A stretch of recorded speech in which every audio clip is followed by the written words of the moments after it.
Hello racers, welcome back. We just got back from the Bilbao regional qualifier, so let's talk about what deck we took and how we performed. A small spoiler, we managed to get a really good result with a deck that is our favorite one and that was a little bit slept on in the meta.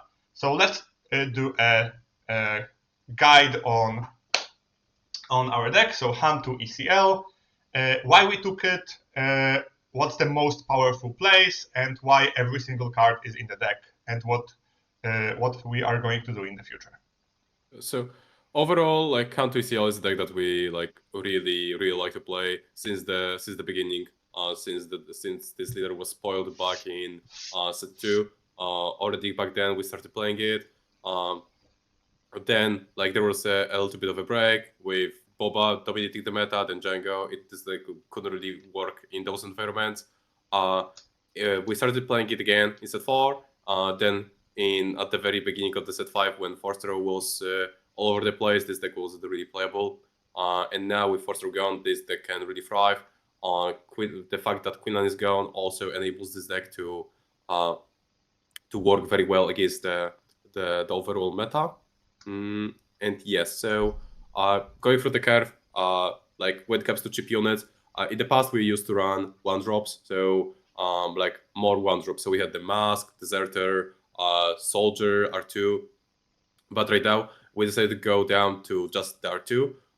The reason for that is because like now more decks have answers to small units. So if you play against Hot Blue, they can play Ogdo, they can play Grogu, and that could be a huge issue if you open with 1-drops. Basically, like more decks have answers to those, so we just play R2, which is here just because he works very well against Cat Bane.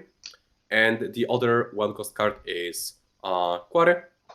The reason why Quarry is here is mostly because of the Cat Bane. So Cat Bane 1-cost is right now the most popular variation of Cat Bane, and it is a deck that runs Tarkin Town. So Tarkin Town by itself like counters quite well Han2, just because like Han2 wants to play cards damage, and Tarkin Town like can finish them off. So it's kind of hard to use Han's ability early on because of that. And Quarry, when it's played on the 1 HP unit, can be very easily collected by just trading into that unit.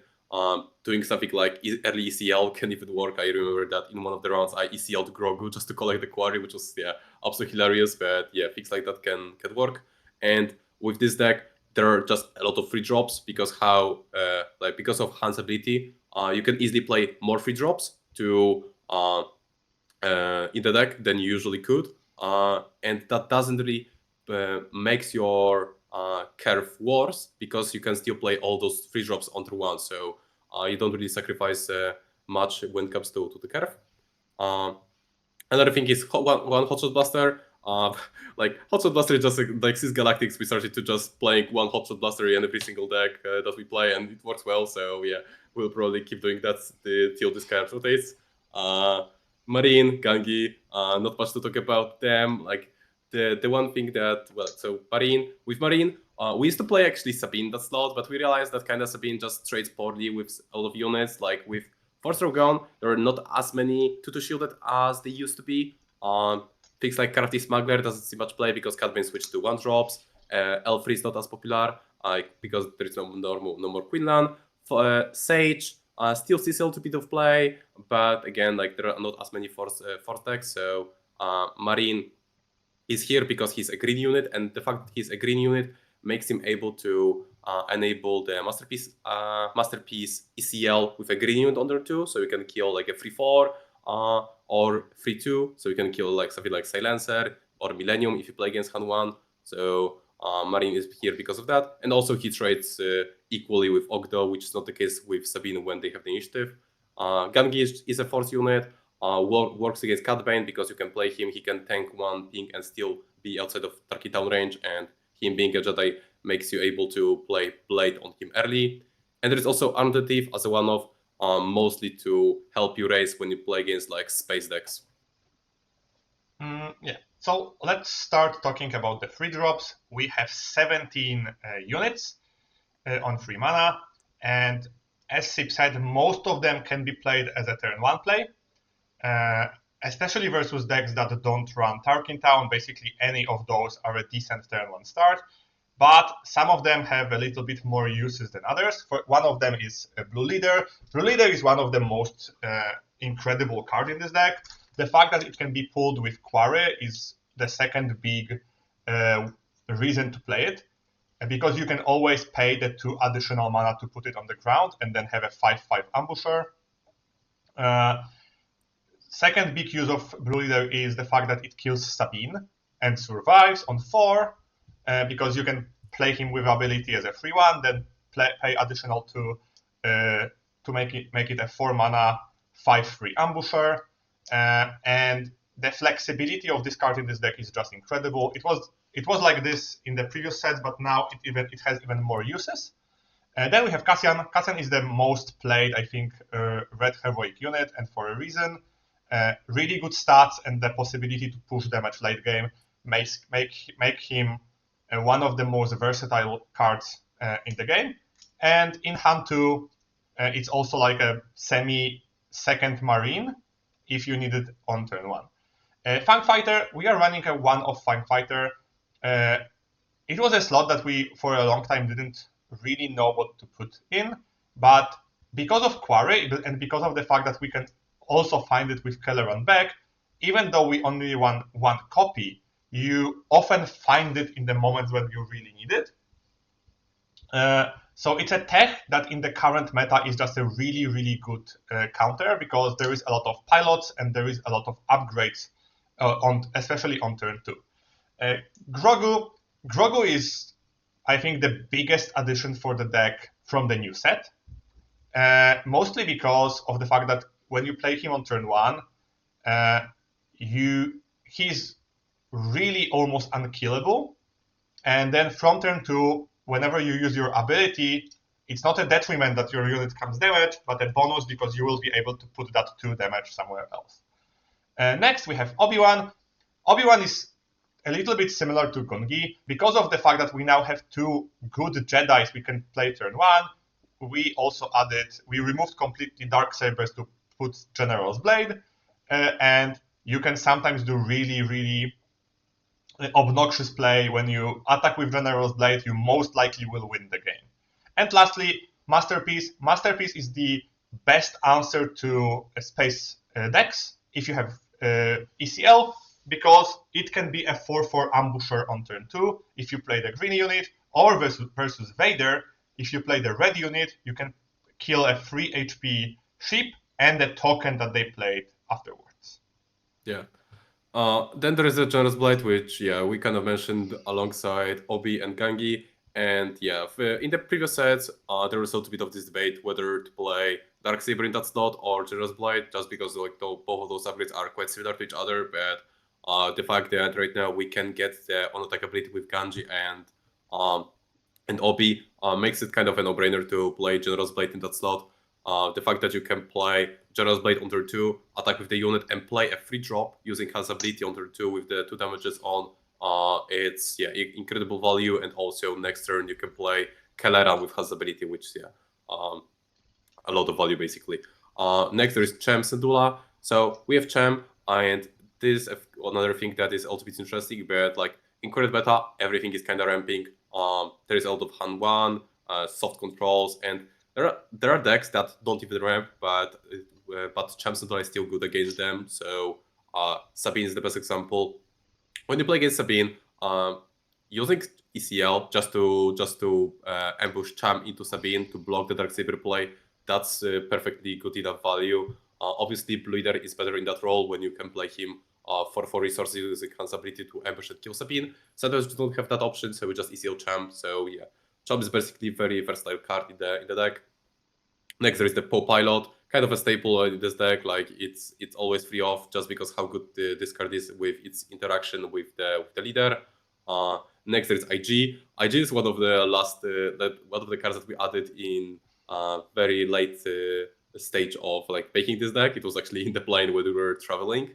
And one thing that we realized with IG is just like Han2 Blue is a very popular deck, and having the option to ECL IG and kill damaged units with his attack ability is really strong currently. So his essentially functioning as a fourth copy of Poe, but also has like this bonus of being a little bit better at killing the damaged units. Poe always a free off staple in the red heroic aggro decks. Guerrilla Attack Pod, which is also a card that we didn't play at first, but the card is just really good at, first of all, just closing the game. It's all around a strong card, but the reason why it's in the deck primarily is because of Boba. When you play against Boba, you can play this card for 5 resources and then just put the indirects onto the Guerrilla and swing for even more damage because of the grid. And Boba's indirect damage effects are mandatory in a lot of cases. Dorian Gunship, Fire Spray, Type Bomber, all of those cards on attack triggers and when play triggers are mandatory. So we can just put the indirects onto the Guerrilla and deal high amounts of damage with it being ready when you play it. Yeah, and then lastly we have Wrecker, which is every ECL red-green heroic deck will play it. It's a finisher if you need it. It's a board control if you need it, and it's just a really highly statted unit with Overwhelm in a situation that you can just play it from hand. And lastly, the new addition, it's Kelleran Beck. So in the previous version, we never played U-Wing Reinforcement because it was not worth it, because it was not a unit. And I was always joking that if they ever printed the U-Wing Reinforcement in a unit, it will be one of the most broken interactions in the game. So they did it in Legends of the Force, and it is indeed one of the most broken things that this deck could have done, because it not only can be played on 6 resources as a 7/5 plus a 3-drop, but every turn after that, you can play it as a 7/5 with a 4-drop, 5-drop, or even 6-drop, and you sometimes get like something like really absurd plays, like you play Kelleran and Wrecker in the same action, and if your opponent doesn't kill both, you will swing for lethal. As it comes to for the sideboard, we run Scanning Officer. Scanning Officers we mostly put lastly. It was actually during our plane where we were sitting together and talking about the deck, because we expected a lot of Han1s, and we thought, okay, this is a really popular deck. It's a popular deck that is easy to counter, and is a deck that if we put those 2 cards in the sideboard, we will most likely win versus that deck every single time. So she is basically an auto-include addition versus Han1, but also can be added versus Han2 or any deck that runs like 7+ smuggle cards, because then the fact that you can remove one of the manas in the later stages of the game is just a really powerful play. 2 Fangs because of the amount of pilots and upgrades during the meta. This is playing free upgrade hate in this current meta is basically mandatory, and in this deck it's we don't need more, because we can, if we have 3 in the deck, we can find them really easily. Then we have Sandari Peacekeeper, the card that I personally really didn't like in previous sets, but now because of the amount of space aggro, it's just a really powerful tool. As at turn 1 or turn 2 play, the fact that it basically swings for 5 damage, because you hit for 3 and you heal 2, there is almost no way of your opponent racing you. Next, there is IG. As Sip said before, it's an extremely powerful card versus both hands, Han2 and Han1, and as a 3rd and after sideboard, sometimes 5th copy of Poe. MC30 is an addition mostly because of space aggro, and in those space aggro, it's mostly because of Boba, because this ship with ECL kills almost every single spaceship they can play. It kills Fire Spray and survives, it kills 4/6 and survives. Even late game, it can kill Devastator and trades, but it's still a really powerful play. So this is just an addition versus Boba. And lastly, the 3rd Kelleran versus the matchup that go a little bit longer, because this is the biggest value you can have for 6 mana. And let's talk about how we do these changes at the last second, because we actually sit next to each other by accident during the plane ride, and we went for the last few changes into the deck by taking a screenshot of every meta deck and then running through every single card we could think of from top of our head. Yeah, basically what we did is that we like it was, I don't even remember, I think it was Wednesday evening, and we're like still on the call with Beta, and we're like talking about like the options that we can play in the deck, and we still had like 3 slots that we're kind of open with like the IG scanning officer. We're not sure what to play in those slots, so we just took screenshot of what are the decks that are making the most top 8s currently, like list all of the cards that we are thinking are potentially an option, and like the fact that we got randomly assigned a seat next to each other in the plane was kind of funny. So like during the flight, it was like 2 hours, like maybe not 2 hours, it was like 1 hour 30 minutes, something like that, around those lines, when we were just discussing with each other the possibilities of cards. Like the screenshot, the photo is maybe not highest quality, but if you take a look, like we just assigned like emojis to card to like and like the like we're counting the matchups where we want to have a specific card, like the numbers for like scanning officer, like amount of smuggle in each deck and like things like that. So it was funny, but yeah, like that's how we ended up with the deck that we played. Yeah, we expected a little bit different meta. We expected Han1 and Han2 to be the most played decks. Which was that's where scanning officer and IG came from, basically. Which was actually kind of true after third round, when all the Cat Banes and Bobas lost. And then on top tables, you were basically seeing Han1, Han2, Sabine, and like Yodas and some random decks, but those most represented decks were not really performing that well. So I'm actually really happy with the changes we made. Okay, so now let's talk about the day one of the tournament. Let's start with my day one. I was really happy at the start of the tournament. I felt really confident. I was on stream round 1, game 1. So the game versus Daniel versus the Boba Data Vault you can see on stream. It was a really weird match because my opponent played differently than most Bobas, and he actually played correctly. So he was playing around all the removal, he was deploying on the ground, but like I was really prepared for this matchup. So after I won game 1, because I had like a really perfect draws, even though I dropped game 2, I felt really good. And game 3, I completely dominated. Then game 2, I played my first Han1. One game he played the pilot line, I didn't have an answer and won. The other 2 games I just knew what I was looking for, so I was looking for IG, for Poe, for Sabine Masterpiece to counter Millennium, and Cham Syndulla from was insane as always versus Han1. Then I had the matchups that I was really scared about. So Kylo and Data Vault, because this is a matchup that I didn't really practice at all. Because I didn't really thought Kylo will be present. I lost game 1 to double ramp, and then Timely Vader, Timely Walker, like every possible endgame play you can think of. But game 2 and game 3, Chams were amazing.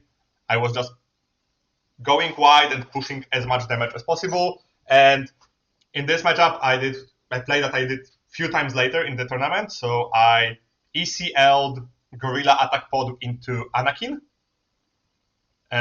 dealt him 4 damage. He dealt to my pod 5 damage, and then I untapped, dealt 9 damage to base. And I also finished with the same play my next game versus Twilgrim. This is the Traun player that actually got into the top 8.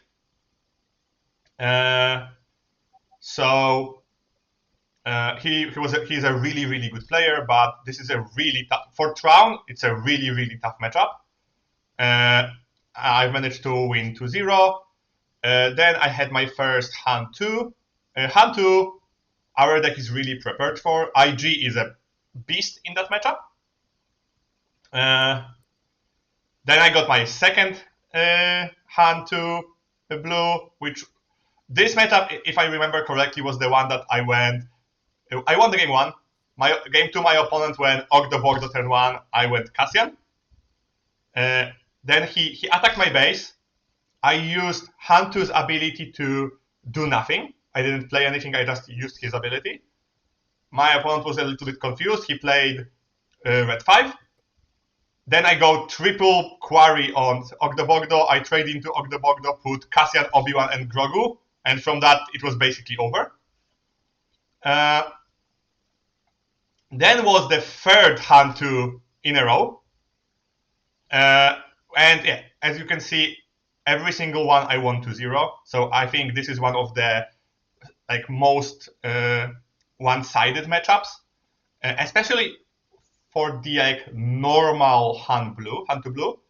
The more aggressive ones can be problematic when they go sabers. Then they can fight us, but if they want to go for value, it's almost impossible for them to win. Then game 8, I played Sunny. It was the non-game. He went pilots. He went Millennium Pilots, go base. I didn't have any answer. And lastly, I played Alec, so the card bane that made top 8. It was a 1-drop card. And I won game 1. I lost game 2 because of 4 misplays in a row. I had a totally one position. I just traded badly. I played around things that were in his deck. And then I got punished for that because in game 3, he went Mist Hunter. And that Mist Hunter, I think, dealt me 18 damage and draw 6 cards. So I was extremely happy for 70% of the day and ended the day with 7-2, which made me really stressed because I had to win my next 4 games for the day too. Yeah. And for my day 1, I had a pretty rough start. So I lost my very first round against Han1 blue. So what we did, actually, we dropped from the limited event, and I got qualified for the day 2. Beton would have probably qualified for the day 2 if he didn't misplace his deck pot, but that's what we did. So I dropped from the limited to play constructed because I felt like I have higher odds of doing well in that setting. But after losing game 1, the round 1, I was like, and especially 2-0, I was like, maybe that was a mistake. But yeah, happens. I continued. The rest went pretty well. So I played against Han2 Warfare Risk with Data Vault. So an aggro that has the extra HP. So I knew I need to be a little bit more controlly. And he was heavily pushing pilots, and I just had answers for those. So thanks. ECL Masterpiece and things like that. Game 3, I also played against Kylo Data Vault, which, yeah, this was funny because I got, it was the same round as Beton, if I remember correctly. Yeah. And we're like, hey, Beton said to me, I played the Kylo Data Vault. I wasn't expecting that. I was like, yeah, I played that matchup too. And it was super random because not that many people brought it, but we just got matched against Kylo during the same round. And I remember game 1 where she ramped 3 times, and I deployed my leader, and so I deployed my leader. She played a 3rd ramp. She played a resupply, and I was like, if she goes blast, I am so cooked. Unfortunately, she didn't. I think she played something Timely with Anakin or Vader. I don't remember correctly, but yeah, it wasn't enough. Game 2 also went pretty smoothly. So it was the Kylo. Then I got matched against Han1, but with Force Base, which was kind of interesting take on Han1. I knew that this version will not play as much into space, so I was way more focused on the ground.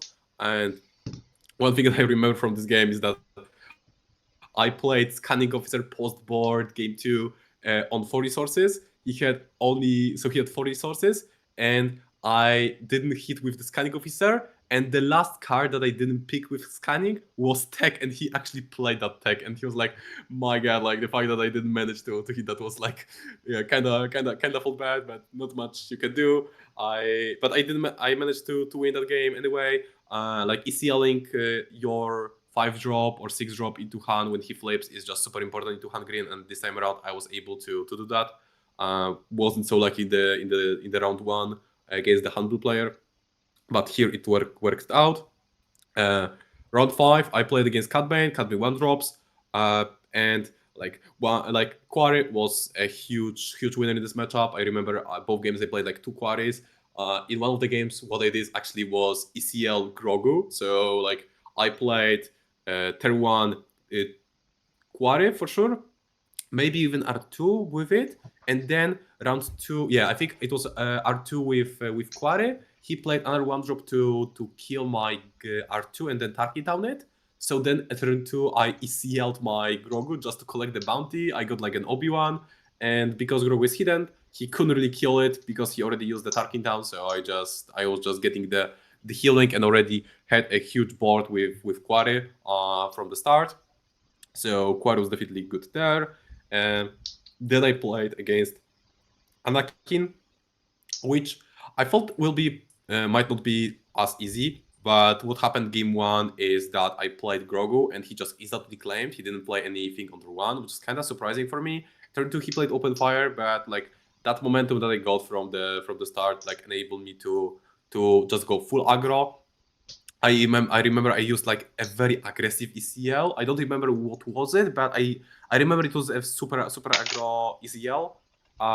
So like usually in this matchup you want to like leave ECL for Anakin flip to one-shot him, but here I was just let's go super aggro, and I won the game even before he flipped Anakin. So for game 2 what happened is actually he sided in bombing run.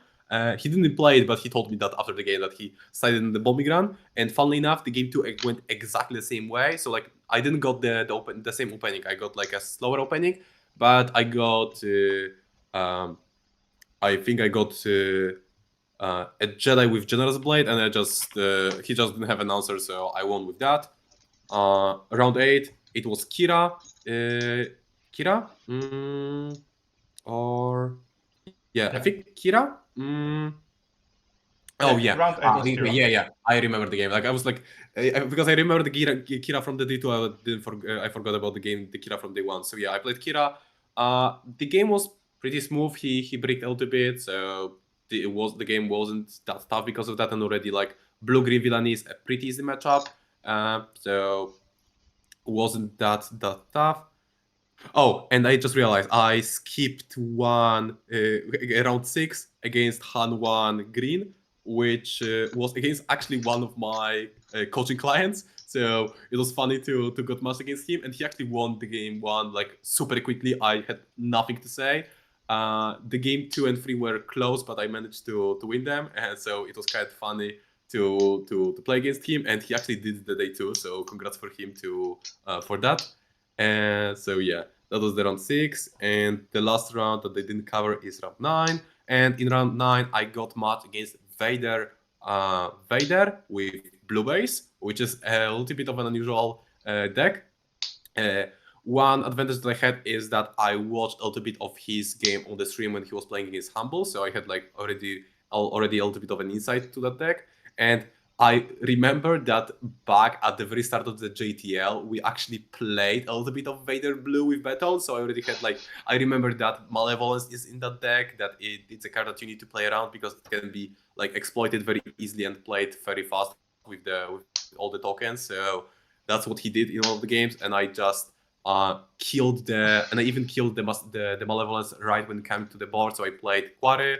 I ECL'd Masterpiece, like did some other things. So like I ECL'd Masterpiece, Blue Leader, and then like moved damage with Grogu. So I was able to kill the Malevolence. I absolutely had to do it because like otherwise like the swing for 7 plus the restore 3 would be too much. So I managed to win 2-1. I lost one of the games. I made a small mistake. I misplaced the Quarry. I should have played on one of the 1-drops instead of the Mercenary Gunship. But yeah, Other than that, like the day one went pretty smoothly. Okay, so let's go for my day 2. So day 2, as I had to win every single game this day, and I started it versus Dave. Um, he's a pretty well-known player. He was playing like a hard control item. I think it was the same list that was went really good in the US sector, but I went double plays on like turn 2, turn 3. So I played a 2-drop. He killed it. I played double 2-drop. He can only kill 1, and from that point I just pushed damage and played things. And both games look the same. And in both games, I think I ECL pod into Aiden to kill her and untap for 8 damage into the base. Then I played another Han2 blue. This one went Yaddle lightsaber on game 1 and he won. But game 2 and game 3, I've put my fangs. I didn't allow him to do it again. Then I got my revenge into CAD 1-drops. This one had nothing to say. I had double quarry one game. I also Sip told me about the ECL Grogu thing, so I wanted to do it as well. So I did it versus him. But I ECL'd into a 2-1 when my opponent still had Tarkin Town. He Tarkin Towned my Grogu. I played Obi-Wan, and he couldn't kill my Obi-Wan, so my Grogu survived. And then I healed the Grogu to full HP in the next few rounds. Then round 13, it was my go-in round. It was on stream versus Yoda, and you can see why this deck is sometimes insane, especially game 2. I went the R2 Grogu line, then General's Blade, and on 4 resources, I've attacked with this Jedi. R2 R2 I attacked with the Jedi. I played Kelleran back on 4. And then on 5, I played, I think, Wrecker ECL or Poe ECL, and something like the amount of value I got from General's Blade was so insane. So I won 2-0. And lastly, we were paired up into Sip, but we both knew that whoever we would be paired off, we just take a draw to go into top 8. And my top 8 started in the second stream. So not the main one, the second one. I don't know how much of the games were showed, but it was versus a friend of ours, Sobek. He is the draw bracket master. He was the only undefeated player in the event. He went 10-0-4. But as I did before, Traun is an extremely easy matchup. He didn't really have anything to say in those matches, so they were really one-sided. And I actually got my revenge from a PQ that he eliminated me from last time. So it was unlucky that we paired each other, but it was at the same time really lucky for me because it was an easy matchup. And then in the semifinals, I was paired versus like a really lucky player. And yeah, so we played on stream with Sip. It was a super close games. It was super fun. In the first game, I risked triple quarry on Grogu. And after rewatching the game, if I played the same line but put the quarry on Poe, I top decked Fang Nester. I could have killed the Poe, and I would triple 3-drop on 4 resources, which would basically finish the game. But I had more things to kill Grogu, so I put it on Grogu. I top decked my Poe a turn too late, and I couldn't recover. I also didn't hit a card with a Scanning Officer, even though I knew Sip will play around it, but in 6 resources it's sometimes really hard to not put any smuggle. And I was really hoping he didn't play a Scanning Officer, because I had like Blaster, Funk, and 2 Cassians in the resource. Nice. But I'm extremely happy at the performance of both of us. To go on, let's see how Sip did day 2. Yeah. So for me, day two started off by playing against Ray. It was actually my very first game on the stream, so it was the secondary stream, so not the whole game was shown, but you can check out a bit of it. To be fair, like the game wasn't really that close. Like I had a very good openings. Like it was Obi-Wan into General's Blade. He didn't have anything to answer. Like I like R2 in one of the games was like huge because of his cry. I was able uh to get Wrecker into Kaleran with his cry ability. So R2 was huge in one of the games, and he couldn't really do much in those games. Then I played Sabine. It was actually a Polish player who's actually quite young. I don't remember what his age is, but he's definitely younger. And like games against him were also pretty cool. One of the games, like he just wasn't really expecting me to go blue leader into blue leader, so I just killed both his like I killed his turn one play, his turn one ship, I killed his turn two ship, and he just wasn't expecting that. So that allowed me to get some good board control over the board, and I just was able to stop his aggro. So that was the game against him. Then I was in the round 12. I got matched against Jonas, who played Han2 Blue. Mm. Han2 Blue, and up to that point, I believe he was undefeated. So yeah, a tough opponent. And the games were also very close. I remember like game one, I won just by just 1 HP. So it was close for sure. Um, and like in like I remember in one of the games, what I did, it was actually like he had Anakin on the board, Anakin with Han's ability plate, so he had 5 HP. At Yaddle, I had my Han, Grogu, uh, and Quarry in hand, and my only option to survive, because I didn't have Lita on the board, and he already claimed the initiative, so he was able to just kill me with first action next round. So I had to kill both his units. So what I did was I played the Quarry on Yaddle. I swung with the Han into her, healed Grogu, deal the damage to. I think I healed Han, killed the Yaddle, and I found the bleeder and played with from the Quarry. Did the one played from the leader, moved him to the ground and killed the Anakin, and that was like a huge play. And I like the playing the bleeder from Quarry can be crazy. But yeah, all of those games were super close. Another game I played against Kira. This was the round 13. Kira, like we mentioned, it's not really a tough matchup. One thing that I remember from this game is that I think twice I really wanted badly to have to play Keleran and then find an attack pod just for the lethal, and I missed twice, which felt a little bit bad. But yeah, like Kira is not that tough. I had always answers. So like Champs and after he played ramp, like when he was like on 6 resources in one of the games, he played power, removed one of my units. So then I played R2, and he played another power. So I had an instant response to his power of the dark side on 6, so he couldn't do much there. So yeah, I managed to win that game.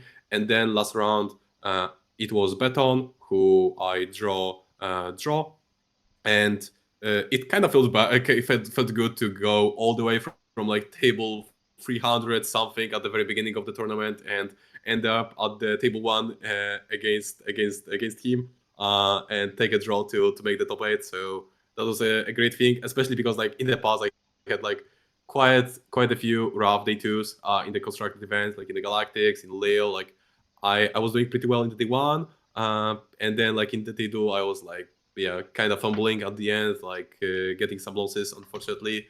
But this time around, I made the top 8. In the top 8, I faced off against the Cat 1 drops. It was the player who beat Baton already, and the game ended up 2-1. In first game, it was pretty classic Cat 1 drop, so I was just able to get value trades and like Quarry and Grogu getting value, and also R2. Game 2 was also interesting because what he did, he was actually passing, and then like I wasn't able to get any answer for his Boba and boss, so he was like able to ambush boss. I didn't have anything to answer, so he was like playing the McClunky, bringing it back to the hand, and like just generating like crazy value. So I couldn't really respond to that. And for the game 3, what happened is that I actually decided to sideboard in back Keleran just because I felt like maybe if he goes for the pass strategy, the Keleran might work. Like usually Keleran is not good in this matchup because against the one drop version, he's just too slow. The game is basically decided by the time you get to him. But here I decided to side him back in. But he wants like the more classical approach with more aggro. I was just able to stop that, so I managed to win against him. The top 4, the game against Beton, he already like said a lot of things. So yeah, that game was crazy. You can like definitely I recommend to check out the recap from the stream, so like the replay. The whole game, all those were great. One thing I remember because I was rewatching some games from the stream when I was in the plane on the way back home, and I remember like Caster saying something around the lines that yeah, they probably played that matchup a few times at least, so they probably know the lines. Like that's where the fact that we are playing the same card is coming from, because like almost all of the games, both of us went with Grogu. I think only in one of the games you went with Obi, but in the rest it was always Grogu. Turn 2 it was like almost always Poe. On 4 Research almost always Blue Leader. So that felt funny because we actually never played the mirror before. So it was super funny that even though we never played the matchup, we already were thinking in very similar fashion, and we like had the same ideas and knew how to counter the deck anyway. So that was funny for sure. And then in the last round, in the finals, I played against Sasan, who played Talzin. And yeah, the games were also pretty good. So definitely check them out on the stream. Fun fact is that Sazan is actually one of our Patreons. So, and he said like even before the game that he's a fan. So like he analyzed like our past like PQs and like results from like the Galactics and such where we played the Talzin, and he was like analyzing those and like based his Talzin build around those things. So it was pretty funny to play against him, and the games were pretty good. So yeah, definitely worth checking out, and huge congrats to him for taking down the regional. Yeah, I think we can both be really happy for 2 and the 2nd and 3rd place. And in the end, I really want to thank all of our Patreons. It's grown a lot from the 2 months that we created it. We put a lot of effort and a lot of content into it. Right now, I'm finishing the next written guide for how to beat Han1. So this is something that I've put a lot of work into, and I think it will be a really great content. Also, I think the community grown a lot. For example, we